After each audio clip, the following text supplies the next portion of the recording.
From the shadow of Mount Rainier comes your business superheroes, the Disruptors, Bill and Candace.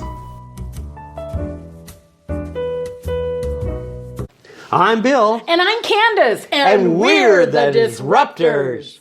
Candace, today I have an exciting show. Tell me. Are you ready for this? I am totally ready. I knew you'd be ready for this. We are going to talk about Facebook romances. Facebook romances? Facebook romances. You know, it's hard to believe that nowadays there would be such a challenge when you go on social media.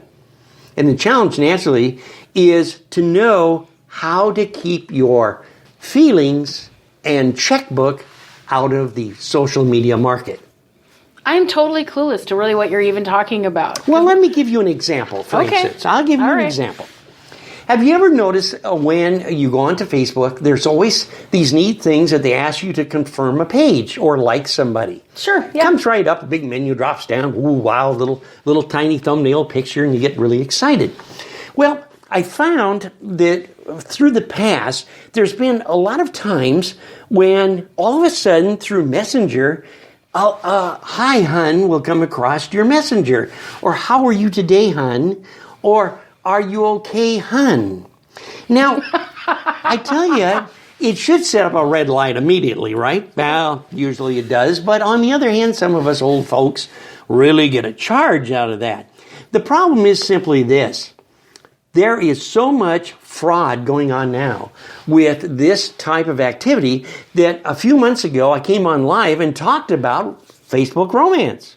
Please, tell us how. And I had an opportunity to actually study what was going on. So the first thing I did was I went through my menu, and I picked out these pictures of these hot chicks, you see.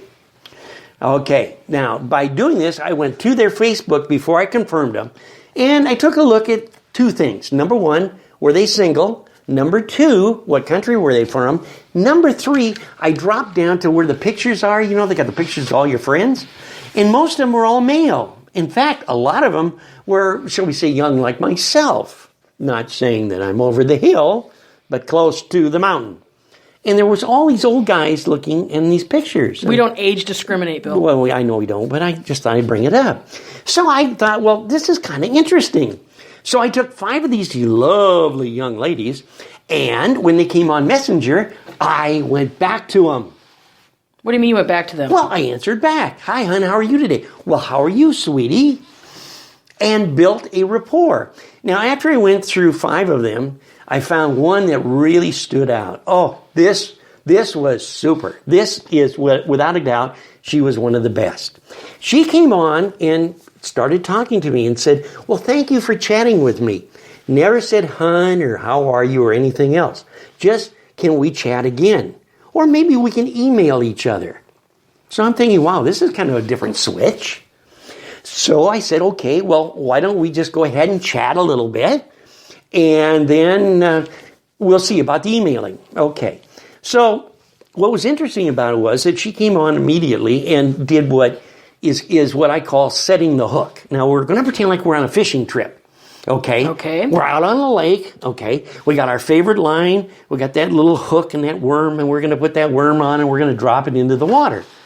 Now, she dropped this wonderful, juicy, wonderful worm about that, she was single. Very attractive young lady, I might add. How do you know that was her? Well, that's just it. You don't know. That's what a lot of people don't understand. You don't know. It could be a him as far as that goes. But let's go on with the statement here and show you some more interesting facts. As we went through talking, she said she was in Virginia. She was a nurse in the United States Army. And I thought, well, that's wonderful. Thanked her for the service for the country. Sure. Just chatted a little bit. That was simple as that. Now, once the stage is set, their next move is to pick your brain by giving and using examples to get you to respond back. The first thing she came out with, which I thought was terribly interesting, was the fact that she lost her husband. Okay. Wow. And her son, too. You see, her husband for years had been beating her, and her son and her husband were very close. So One day when the son was at school, the husband supposedly went to the school, but remember, folks, he was a drinker. Drove to the school, and on the way home, Candace, guess what happened? Car wreck, drunk driving. Boom, both of them gone just like that. Now, this softens you up into the pity syndrome. Now, she's going to know, if she's really a good con, she's going to know if you're nibbling on that worm or if you've actually swallowed the hook, so she can set the line. I immediately sat down and started listening to what she had to say and decided, well, let's go one step further. Let's see exactly the pity aspects. Oh, that's horrible. It must be awful being as young as you are, losing your husband and your son. And she came back immediately, well, yes, it is. It's very difficult, but I've lived through it because I'm dedicated to being a nurse and serving our country, our wonderful, great country. Okay, I can dig this whole thing. It sounds neat. Now, when you're a little bit older and gray hair, you kind of fall into this trap of how they can weave those affections through just talking. So I thought, well, maybe I should talk to her on the phone. But first, I called a good friend of mine who specializes in this type of fraud. And he works for the sheriff's department. And he said, the best thing to do is to continue on with her. Set the stage. Let her pick your brain. And watch how she'll go through repetition. And she'll build you slowly up to the golden top pinnacle. And that's picking your pocket. And I thought, that's the dumbest thing I ever heard of. What the heck is she going to pick my pocket? Well, because she's manipulating you. Absolutely. So it's psychological rape. Right on. Okay.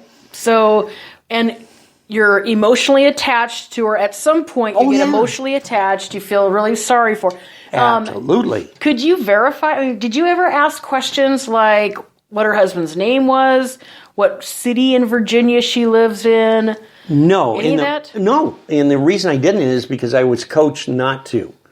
He said, let it ride so that we can get an idea through a pattern of texts back and forth where she actually is. And we can do that electronically and figure out where she's at. So I thought, well, that's going to be interesting.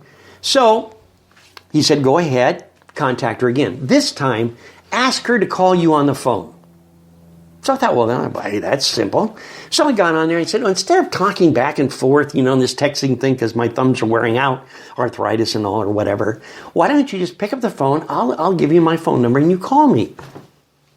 And I waited for a few minutes and it went quiet. Now, she usually called to me on Messenger. I would usually get it about 6:30 our time here. Okay. That would balance out with 3 hours difference from Virginia. If you calculate it out, it balances out. Of course, I'll tell you a secret about how that works in a moment. Okay, so she comes back on the line. She says, Bill, I'd love to talk to you, but, I was in Iraq. And in Iraq, I was in a gun shootout when we were trying to remove some of the hospital people to the helicopter to fly them to Germany for help. And there was so many guns and cannons and rockets going off that my hearing is just terrible shape. The phone is so loud, it just hurts my ears. So I'd rather text. Oh, wasn't that a good one? I thought that was one of the best. Yeah, because the voice is probably much deeper. Oh, probably deeper. So. A lot deeper. The next step she takes me to is she starts leading me up to her birthday. I thought, birthday? What's going on? She says, Bill, my birthday's in a few months. Okay, the first conversation. I caught it. Oh, a few months. That's great.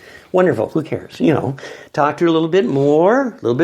Then it was next week. And then it was within a few days.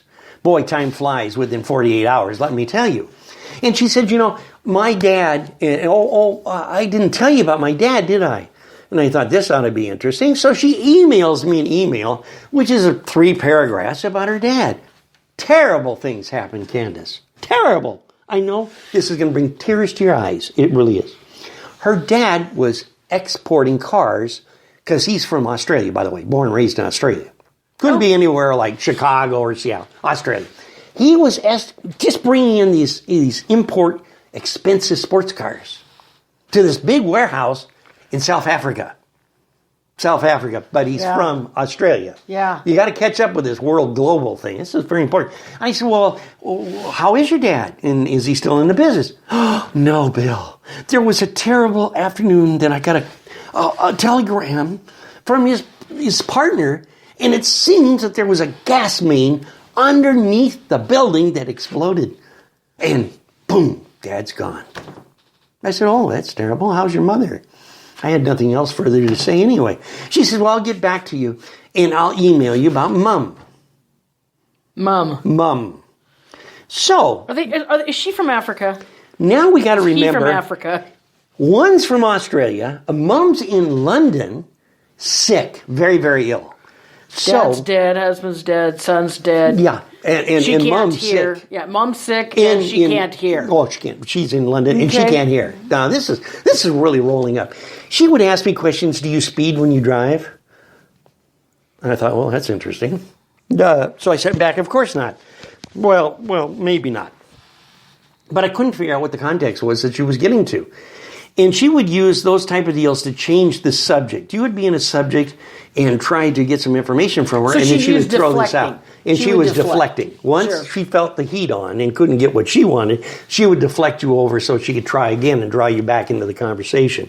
They're really extremely good. Older people are going to fall for it. I mean, it's just 1, 2, 3. Okay, now that we've got Mumsy in the hospital, we got to remember that Mumsy in England needs money for her care. So this lady is convincingly trying to explain to me that, of course, she pays her rent and all of her food and everything, but then she has to send a check to a country that has medical services that are paid for. She has to send that other check over to pay for those paid for medical services. Did you ever confront her? How could you confront her? She's in Virginia. Okay, did you offer to fly there? No, it got worse before it got better. Let me give you the close. Now, the hook is set, the little fishy is going upstream, and she's wheeling him in. The birthday. She said, I told my dead father, I told him that I would never, ever forget him. And on my birthday, I would go to an orphanage. I knew you'd love this one. I would go to an orphanage and buy pizza and gifts for the orphans. Pizza and gifts for the orphans. Oh, but Bill, I have to send part of my check to my mom that's sick, and then there's living expenses and all this neat stuff. So could you help me out? So naturally, my coach tells me when they get to the point where they're reeling the fish to the boat, chop off the conversation. Tell her you'll get back to her.